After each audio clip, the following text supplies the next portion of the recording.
اس مہینے میں اللہ رب العالمین نے عبادتوں کا سلسلہ بڑھایا ہے نہ کہ کم کیا ہے۔ اس مہینے میں اللہ کی طرف سے مغفرت کا دریا بہتا ہے۔ اس مہینے میں اللہ کی طرف سے رحمتوں کی بارشیں ہوتی ہیں۔ اگر اس بارش سے ہم نے فائدہ نہیں اٹھایا اور اس مغفرت کے دریے میں ڈبکی لگا کر ہم نے اپنی مغفرت نہیں کروائی یا نہیں کروا پائے تو ہم سے بڑا بدبخت کوئی نہیں ہو سکتا، ہم سے بڑا محروم کوئی نہیں ہو سکتا۔ اتنا مبارک مہینہ ملا، اس کے بعد ہم کچھ نہیں کرا پائے۔ اللہ کے رسول علیہ الصلوۃ والسلام کے سامنے جب حضرت جبرائیل امین علیہ السلام نے جب بد دعا دی تھی تو اس میں ایک یہ بھی تھی کہ وہ شخص ہلاک و برباد ہو۔ 3 بد دعاؤں میں ایک یہ بھی تھی کہ وہ شخص ہلاک و برباد ہو جو رمضان کا مہینہ پائے اور اپنی مغفرت کا سامان نہ تیار کر سکے۔ اللہ کے رسول علیہ السلام نے اس پر کہا تھا آمین۔ ایک تو جبرائیل امین کی بد دعا یہی کافی تھی، پھر اس کے بعد حضور اکرم صلی اللہ علیہ وسلم کا آمین کہہ کر کے اس بد دعا پر مہر لگا دینا، یہ اور اس کو تاکیدی بنا دیتا، موقت کر دیتا۔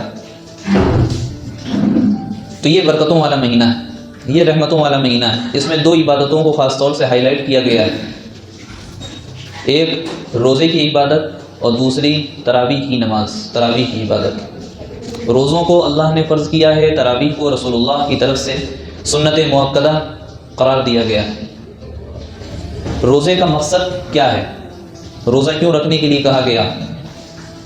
قرآن میں اللہ تعالیٰ نے کیوں کہا کہ تمہارے اوپر اے ایمان والو روزے فرض کر دیے گئے ہیں جیسے کہ تم سے پہلے لوگوں پر فرض کیے گئے تھے؟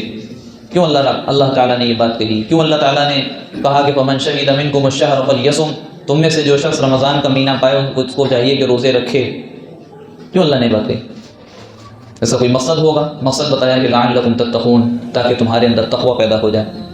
تقوی کہتے ہیں کسی چیز سے بچنا، کسی چیز سے پرہیز کرنا، حساب و کتاب کے ساتھ اور بڑے ہی گہری نظر رکھ کر کے کوئی کام کرنا، اس کو کہتے ہیں تقوی۔ اللہ کا ڈر، اللہ کا خوف، اللہ کی خشیت اپنے دل میں پیدا کر کے کوئی کام کرنا، یہ ہے تقوی۔ تو تقوی تو نماز سے بھی حاصل ہو سکتا ہے، تقوی تو صدقے سے بھی حاصل ہو سکتا ہے، تقوی تو حج سے بھی حاصل ہو سکتا ہے کہ اتنا بڑا جم غفیر میدان عرفات میں کوئی دیکھے اس کے اندر تقوی آ سکتا ہے اور آتا ہے۔ تو خاص مناسبت کیا ہے روزے سے تقوی کی؟ اس کا کیا تعلق ہے، کیا کنیکشن ہے اس کا؟ شاہ ولی اللہ محدث دہلوی رحمۃ اللہ علیہ بہت بڑے محدث گزرے ہیں، ان کی ایک بہت مشہور کتاب ہے حجت اللہ البالغہ۔ علماء کرام بلکہ فضلاء کرام کو آخری سالوں میں یہ کتابیں پڑھائی جاتی ہیں۔ اس میں شاہ ولی اللہ محدث دہلوی رحمۃ اللہ علیہ نے روزے کے مقصد کو بیان کرتے ہوئے کہا ہے کہ انسان کے اندر 2 صفات ہیں، ایک ملکوتی صفت ہے اور ایک بہیمی صفت ہے۔ بہیمی صفت جانوروں سے مشابہت، ملکوتی صفت فرشتوں سے مشابہت۔ جانور بھی کھاتے ہیں پیتے ہیں، خواہشات ہیں، انسان کے اندر بھی کھاتا ہے پیتا ہے، خواہشات ہیں۔ ملکوتی صفت، فرشتے عبادت میں لگے رہتے ہیں، حالت قیام میں فرشتے اللہ کی فرما برداری میں لگے رہتے ہیں، انسان کے اندر بھی یہ مادہ ہے۔ لیکن ان دونوں صفت کو طاقت پہنچانے کی چیزیں کیا ہیں؟ بہیمی صفت کو طاقت پہنچانے کا جو ذریعہ ہے وہ کھانا پینا ہے۔ جتنا زیادہ کھائیں گے پیئیں گے اتنی ہمارے اندر بہیمی صفت بڑھے گی، ہماری خواہشات اور بڑھیں گی، ہم کو نیند اور زیادہ آئے گی۔ اور جتنا ان تمام چیزوں سے رکیں گے، اب ہم دیکھیں کہ فرشتے نہ کھاتے ہیں نہ پیتے ہیں نہ خواہشات ہیں، اور روزے میں اللہ تعالیٰ نے ہم کو انہی چیزوں سے روکا ہے، نہ کھانا ہے نہ پینا ہے نہ ازواجی تعلقات قائم کرنے۔ تو جب انسان ان 3 چیزوں سے رکے گا تو اس کے اندر ملکوتی صفت پیدا ہوگی، فرشتوں جیسی صفت اس کے اندر پیدا ہو جائے گی، اور وہ اللہ کے نزدیک ہوگا، اللہ کا قرب حاصل کرے گا۔ اور پھر روزے کا بدلہ اللہ کے رسول علیہ الصلوۃ والسلام کی حدیث، اللہ تعالیٰ فرماتے ہیں حدیث قدسی میں کہ ہر عمل کا اللہ تعالیٰ نے ایک قانون بنا دیا ہے، اس قانون کے دائرے میں ثواب دیا جاتا ہے، لیکن روزے کو الگ رکھا۔ کیوں الگ رکھا؟ اس کی وجہ اللہ تعالیٰ نے ارشاد فرمائی، حدیث قدسی میں فرمایا کہ انہ لی الصوم لی، کہ روزہ تو میرے لیے رکھا جاتا ہے، وانا اجزی بی، اور میں اس کا بدلہ خود ہوں، اس کا کوئی الگ سے انعام نہیں ہے، میں خود اس سے مل جاؤں گا، میری محبت اس کو نصیب ہو جائے گی، میں اس کو اپنے بندے کو یا اپنی بندی کو اپنے آغوش میں لے لوں گا، اپنے رحمت کے حوار میں اور جوار میں لے لوں گا۔ کیوں لے لیں گے؟ یدعو شہوتہ وطعامہ وشرابہ، یدعو لی شہوتہ وطعامہ وشرابہ، کیونکہ وہ میرا بندہ یا میری بندی میری وجہ سے اپنے کھانے سے رکا ہے، اپنے پینے سے رکا ہے اور اپنے خواہشات سے رکا ہے۔ کون سی چیز ہے رمضان میں جو ہم کو ان تمام چیزوں سے روکتی ہے سوائے اللہ کے؟ حکومت کی طرف سے کوئی چیک ملتی ہے کہ آپ اگر 30 روزے رکھیں گے تو آپ کو اتنے کی چیک ملے گی؟ امام صاحب مسجد میں کھڑے ہو کر کے کچھ اعلان کرتے ہیں کہ جو بھی روزہ رکھے گا اس کو میری طرف سے دعوت ہوگی۔ کون سا فائدہ ہے دنیا کا؟ کون سی چیز ہے ہمارے اندر جو ہم روزہ رکھ رہے ہیں؟ وہ کس کی محبت ہے؟ ہماری نظروں کے سامنے وہ کس کا خیال ہے؟ شام کا وقت ہوتا ہے اور گرمی سے اور دن بھر کی محنت سے انسان تھکا پیاسا ہوتا ہے، تھکا ہارا ہوتا ہے، اس کے ہونٹ سوکھ رہے ہوتے ہیں، پپڑی جمی ہوئی ہوتی ہے، گلا سوکھ رہا ہوتا ہے معدے کی کمزوری سے اور معدہ خالی ہونے کی وجہ سے اس میں سے بدبو آنے لگتی ہے منہ سے، اور اس وقت اس کے سامنے کھانا پینا سب کچھ موجود رہتا ہے۔ کون سی چیز ہے جو اس کو کھانے پینے سے روکتی؟ اللہ کی محبت، اللہ کا دھیان ہے، اللہ کو حاضر و ناظر ماننا ہے۔ تو جب یہ کیفیت اور یہ کنڈیشن ہماری رمضان میں پیدا ہوتی ہے تو کیا ہوتا ہے؟ تو ہمارے اندر تقویٰ پیدا ہوتا ہے، ہم اللہ سے ڈرتے ہیں، ہمارے اندر بار بار خیال آتا ہے کہ اللہ دیکھ رہا ہے۔ یہ تو بہت بڑی بات ہم نے کہہ دی کہ عصر کے بعد ہم کو پیاس لگی ہے اور پانی موجود ہے، ہم نہیں پیتے، ہم افطاری کے ٹائم دیکھ لیں، افطار کے وقت ہمارا کیا حال ہوتا ہے؟ سامنے طرح طرح کی چیزیں، پکوان موجود ہیں، ٹھنڈا پانی موجود ہے، شربت بھی موجود ہے، نہ جانے کتنے قسم کے کھانے اور پینے موجود ہیں۔ ہمارے پاس طاقت ہے کہ ہم کھجور اٹھائیں اور منہ میں رکھ لیں، ہمارے پاس طاقت ہے پانی کا گلاس اٹھائیں اور پی لیں، وقت ہونے ہی کو ہے مغرب کا، لیکن ایک ایک منٹ پہ دھیان ہے، ابھی اذان نہیں، ابھی 1 منٹ باقی۔ یہ 1 منٹ کی محبت کون پیدا کر رہا ہے؟ 1 منٹ کے لیے اپنے آپ کو کھانے سے جو روک رہا ہے کون ہے؟ وہ اللہ کی محبت ہے، اللہ کا پاس و لحاظ ہے، اللہ کا دھیان ہے، اللہ کو حاضر و ناظر جاننا اور ماننا ہے کہ جب صبح سے ابھی تک رک گئے تو 1 منٹ ہمارے لیے کیا ہے؟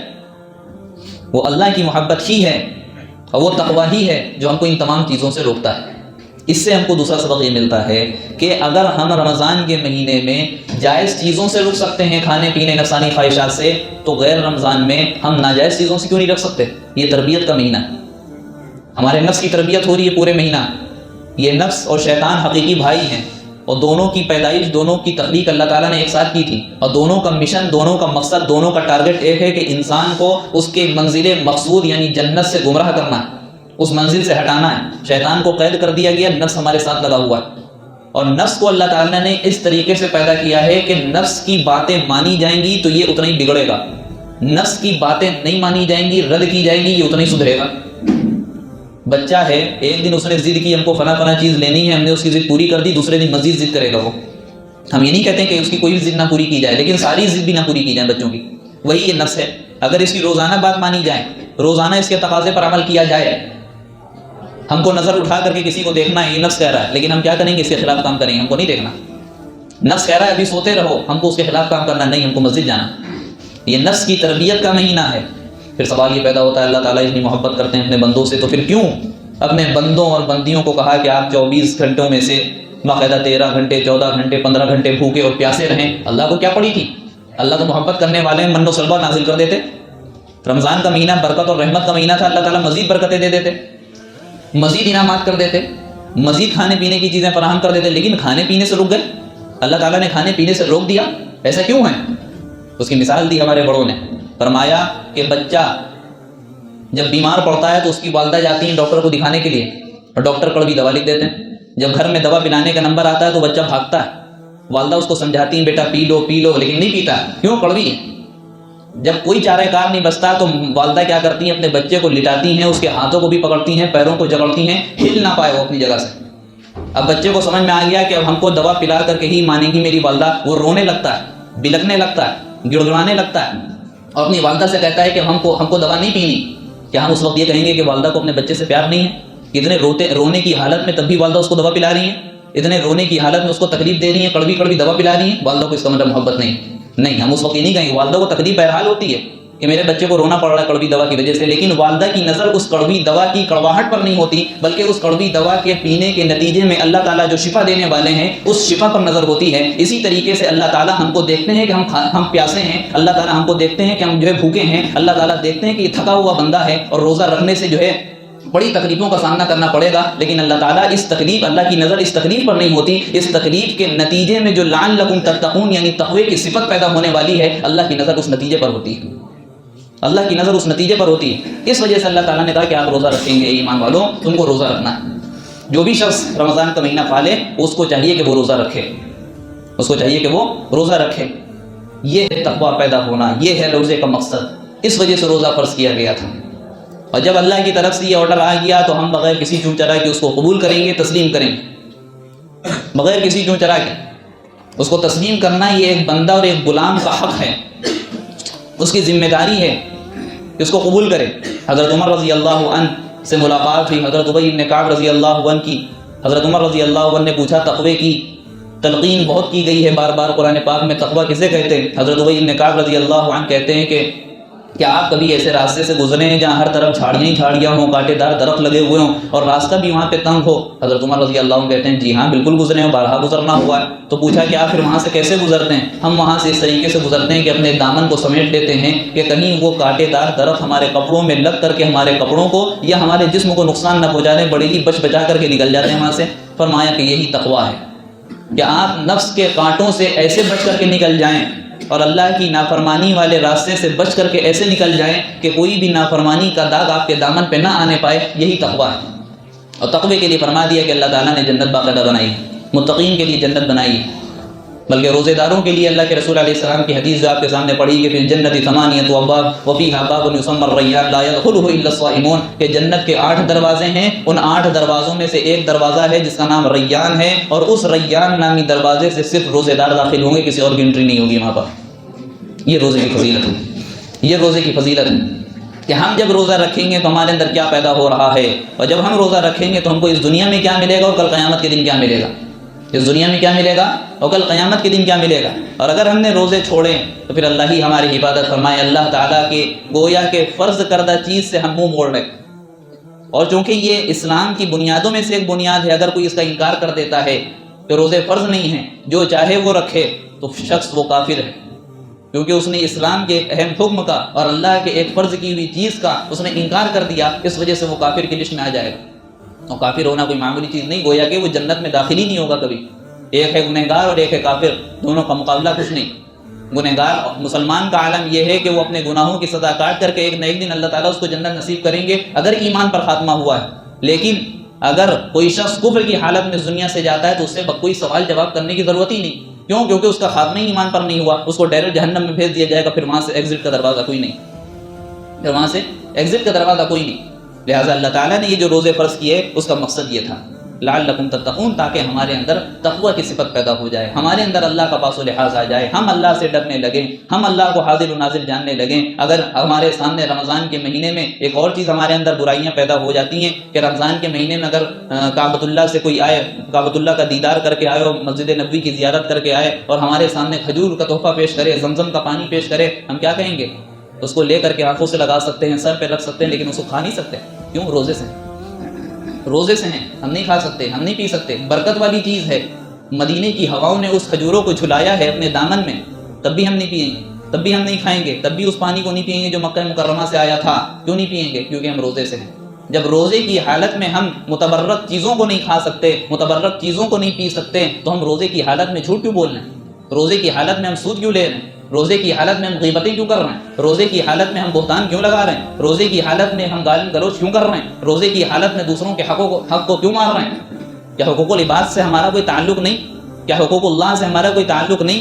کیا اس کا سوال کل قیامت کے دن ہم سے نہیں ہوگا کہ تم نے روزہ رکھا، جائز چیزوں سے تو بچ گئے جو کہ پہلے جائز تھیں اور رمضان میں آ کر کے وہ روزے کی حالت میں حرام ہو گئی تھی، کھانا پینا نفسانی خواہشات، لیکن جو پہلے سے حرام تھیں رمضان میں مزید حرام ہو گئیں، وہ تم کام کرتے رہے. اللہ کے رسول علیہ الصلوۃ والسلام کی صاف حدیث ہے کہ من لم يدع قول الزور والعمل به فليس لله حاجة ان يدع طعامه وشرابه، کہ جو شخص جھوٹی بات کے کہنے سے نہیں بچتا اور جھوٹے کام کرنے سے نہیں بچتا، غلط کام کرنے سے نہیں بچتا، اللہ تعالیٰ کو ایسے شخص کی بھوکے اور پیاسے رہنے کی کوئی ضرورت نہیں. یہاں پر روزے کا ذکر نہیں فرمایا. اللہ کے رسول کہہ رہے ہیں کہ وہ روزے دار نہیں ہے، پھر وہ بھوکا پیاسا ہے. رات میں تراویح پڑھ رہے ہیں، تراویح کا اہتمام جاری ہے، لیکن تراویح کے بعد ہم دوستوں کے ساتھ نکل گئے، وہاں غیبتیں بھی ہو رہی ہیں، وہاں گالم گلوچ بھی ہو رہی ہے، وہاں ہر طرح کی برائیاں ہو رہی ہیں، تو ایسے شخص کے بارے میں اللہ کے رسول علیہ السلام نے فرمایا کہ وہ تراویح نہیں ہے، وہ اپنی رات جگ رہا ہے. بس وہ رات جگ رہا ہے، رات خراب کر رہا ہے اور کچھ نہیں ہے. اسی لیے اللہ تعالیٰ نے رمضان کے مہینے میں عبادتوں کو بڑھایا تھا، عبادتوں کو کم نہیں کیا تھا. 20 رکعت تراویح اللہ تعالیٰ نے اپنے حبیب صلی اللہ علیہ وسلم کے ذریعے سے سنت موقدہ قرار دے دی. ہم کہتے ہیں کہ رمضان کا مہینہ قرآن کے نازل ہونے کا مہینہ تھا. رمضان کا مہینہ قرآن کی حفاظت کا مہینہ اللہ تعالیٰ نے بنا دیا رمضان میں تراویح کا سلسلہ جاری کر کے کہ کتنے حفاظ کرام ہیں اور کتنی مسجدوں میں، پوری دنیا کی مسجدوں میں تراویح ادا کی جاتی ہے اور اب گھروں میں بھی ادا کی جاتی. قرآن کی حفاظت ہو رہی ہے.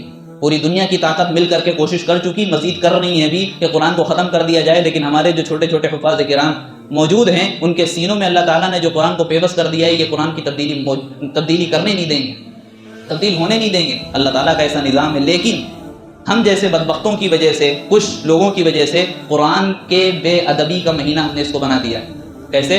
5 پارہ 6 پارہ بہت شوق سے سنیں، پورا قرآن سن لیں ایک دن میں، لیکن قرآن کا ادب ملحوظ رہنا چاہیے، قرآن کا ادب ملحوظ رکھنا چاہیے. پڑھانے والے کو بھی فکر نہیں، پڑھنے سننے والے کو بھی فکر نہیں. سال میں ایک موقع آیا تھا کہ ہم قرآن کو، اللہ کے کلام کو جو اللہ کی ذات سے نکلا، جبرائیل امین نے سنا، حضور اکرم کو سنایا، نبی اکرم نے صحابہ کو سنایا، صحابہ نے اپنی مبارک زبان سے پڑھا، تابعین اور تبع تابعین، ائمہ مجتہدین علماء دین کے ذریعے سے ہمارے تک کے پہنچا ہے. اس قرآن کو ہمیں سال بھر میں ایک مرتبہ سننے کا موقع ملتا تھا، ہم نے اس کو بھی گوا دیا، اس کے بھی ہم نے دھجیاں اڑا دی، یہ کہہ کر کے کہ صرف 5 دن میں ہم تراویح پڑھ لیں گے، اس کے بعد ہم اپنے کاروبار میں لگ جائیں گے. ضرور پڑھیں، ہم کہتے ہیں پورا قرآن ایک دن میں سن لیں، لیکن قرآن کا ملحوظ رکھیں، اس کا لحاظ ملحوظ رکھیں، ہم کو سمجھ میں آئے کیا پڑھا جا رہا ہے، ہم کو سمجھ میں آئے. بعض دفعہ تو سورہ فاتحہ جن کو یاد ہے ان کو نہیں سمجھ میں آتی کیا پڑھا گیا، امام صاحب نے پڑھ دی. تو پڑھانے والے کو بھی اس پر مجبور کیا جائے کہ آپ ایسے نہیں پڑھائیں گے، اور پڑھنے والے بھی پیچھے ایسے ہونے چاہیے. اور بعض دفعہ دیکھا گیا کہ جہاں 5 پارے 6 پارے ہوتے ہیں وہاں بھیڑ زیادہ ہے، اور جہاں 2 پارے 1.5 پارے وہاں بھیڑ کم ہے. کیوں؟ کیونکہ وہ سب کو جلدی ہے. اور پھر اس تراویح کے بعد یہ سمجھا جاتا ہے کہ تراویح میری ختم. اور خواتین میں کتنا گہرا اثر پڑ رہا ہے یہ ہم کو اس کا اندازہ نہیں. ایک خاتون نے ہم سے سوال کیا پچھلی مرتبہ ہم نے کارگزاری دی کہ یہ ہم لوگوں کی تراویح تو پورے مہینہ چلتی ہے، مرد حضرات کی تراویح 15 دن میں کیسے ختم ہو جاتی ہے؟ شریعت میں ایسا کوئی حکم ہے؟ ہم نے کہا شریعت میں کوئی حکم نہیں ہے، یہ ہماری بدعمالیوں کا نتیجہ ہے. ہم نے تراویح پڑھنا چھوڑ دی، گھروں میں بتایا نہیں. گھر والے یہ سوچتے ہیں کہ مردوں کے اوپر صرف 15 دن کی تراویح اور عورتیں بیچاری پورے مہینہ پڑھ رہی ہیں اکیلے. تو یہ غلط میسج جا رہا ہے ہمارے ذریعے سے. تو ہم کو کوشش کرنا ہے کہ اللہ تعالیٰ نے جو 2 عبادتیں یعنی روزے کی عبادت اور سنت موقع تراویح کی عبادت، اس کو ہمیں پورے اطمینان کے ساتھ، پوری تسلی کے ساتھ، پوری ایکٹیویٹی کے ساتھ اور پورے جوش کے ساتھ انشاءاللہ ہم کو آگے بڑھ کر کے یہ کام کرنا ہے. اللہ تعالیٰ یہی تو دیکھتے ہیں، میرا بندہ صبح سے شام تک بھوکا رہا، اس کے بعد اس نے تھوڑا سا کچھ کھایا، پھر مسجد سے ندا آ گئی اور آواز آ گئی، پھر میرا بندہ چلا گیا نماز پڑھنے کے لیے اور 20 رکعت کے لیے کھڑا. 20 کس کے لیے کھڑے؟ ہم یہ سوچیں کس کے لیے کھڑے ہیں. اگر ہم سے کوئی کہہ دے دن بھر تھکے ہونے کے باوجود تھوڑی دیر کھڑے ہو جاؤ، ہم نہیں کھڑے ہو سکتے. اگر ہم سے غیر رمضان میں کوئی کہہ دے کہ عشاء کے بعد آپ جو ہے 10 رکعت نماز نفل پڑھ لیجئے، کوئی پڑھ سکتا ہے؟ 1 دن پڑھے گا، 2 دن پڑھے گا، مہینہ بھر پڑھے گا 10 رکعت نماز. لیکن 20 رکعت نماز پڑھنا، تھکان کی حالت میں پڑھنا، دن بھر کے روزے کی حالت میں پڑھنا، اور اس کے بعد دوسرے دن پھر روزہ رکھنے کی ایک نیت رکھنا، یہ کوئی معمولی چیز نہیں ہے. اللہ کو بڑی پسندیدہ چیزیں ہیں. اللہ تعالیٰ یہی دیکھتے ہیں. اور اگر اس مہینے میں بھی ہم نے اپنے آپ کو معاف نہیں کرایا تو اللہ کے رسول علیہ الصلوۃ والسلام کے سامنے جو بد دعا دی گئی تھی اس بد دعا کے مستحق ہم بنیں گے، اس بد دعا کے مستحق ہم بنیں گے. اللہ تعالیٰ سے دعا کریں اور کوشش کریں، عزم مصمم کریں کہ اس بار انشاءاللہ قرآن سننا ہے، عقل کے ساتھ اس کو سمجھنے کی صورت میں انشاءاللہ سننا ہے. ایسے نظام میں ہم کو شامل ہونا ہے جہاں قرآن سکھایا جاتا ہوں. اس بار یہاں بھی کوشش کی گئی ہے، یہاں بھی انشاءاللہ اعلان بھی لگا دیا گیا ہے 2 پارے انشاءاللہ تراویح ہو. ویڈیو اگر اچھی لگی ہو تو لائک کریں، شیئر کریں اور چینل کو سبسکرائب کرنا نہ بھولیں، اور ساتھ ہی ساتھ بیل آئیکن کو پریس کریں تاکہ نئی ویڈیو کی نوٹیفیکیشن آپ کو ملتی رہے.